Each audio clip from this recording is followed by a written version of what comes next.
যত পুরনো কাশি হোক আর যতই ওয়েদার খারাপের জন্য সর্দি লাগুক জ্বর আসুক, আমার মায়ের এই ঘরোয়া টিপসে 1 মিনিটেই সেরে যাবে যত পুরনো কাশি হোক, ছোট থেকে বড় সবার।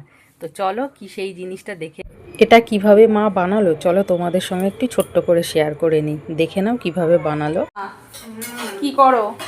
এই যে আমলকির আচার বানাবো। আমলকির আচার? হ্যাঁ। কিসের জন্য?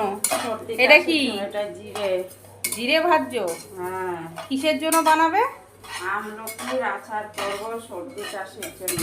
ও, এই যে এগুলো কি কি কি আছে এখানে?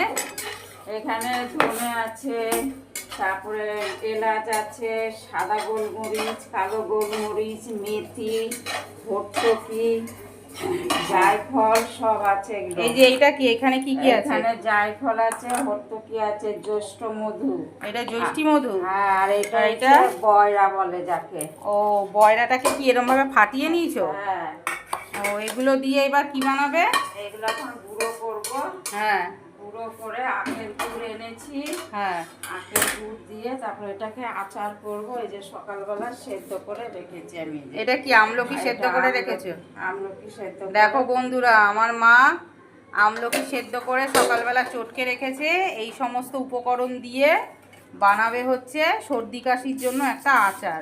নাতি নাতনিদের এত ঠান্ডা লেগে যাচ্ছে আর জ্বর আসছে মাঝে মাঝে, তার জন্য এটা বানাবে। তো দেখি মা কি কি দিয়ে বানায়, মানে এগুলো দিয়ে তো বানাবেই অবশ্যই। সমস্ত কিছু রেডি হয়ে গেলে তারপরে তোমাদের দেখাচ্ছি। আখের গুড়। জোরে জোরে। আখের গুড় এটা বসিয়েছি। ও, জাল দিচ্ছ? হ্যাঁ, আর এই যে এগুলো সব পেস্ট করেছি, এখনো কিছু বাকি আছে পেস্ট করার। এগুলো এর মধ্যে সব মেশাবে? হ্যাঁ। আমলকিটা কখন দেবে? আমলকিটা দেবো, এটা একটুখানি জলটা একটু শুকাক, দুধটা গলুক, তারপর আমলকিটা দিয়ে ভালো করে কষাবো, কষিয়ে তারপরে এই মশলাটাকে দেবো। ও, ওই যেগুলো ভেজে রেখেছিলে সেইগুলো? হ্যাঁ, সেগুলো। ঠিক আছে, তাহলে তুমি আচারটা করো, অবশ্যই টেস্ট করে দেখবো আচারটা।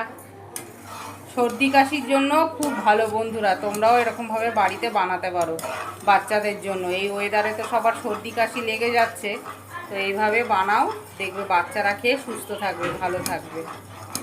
গ্যাসটা কমিয়ে। আমলকিটা দিয়ে দিলে গুড়ের মধ্যে? হ্যাঁ, তোমরাও এরকম ভাবে বানাবা বাড়িতে, বানিয়ে বাচ্চাদের খাওয়াবা, বড়রাও খেতে পারে, সুস্থ থাকবে খাওয়ালে পরে। ঠিক আছে, চলো বন্ধুরা, তাহলে আমি এটা কমপ্লিট করি।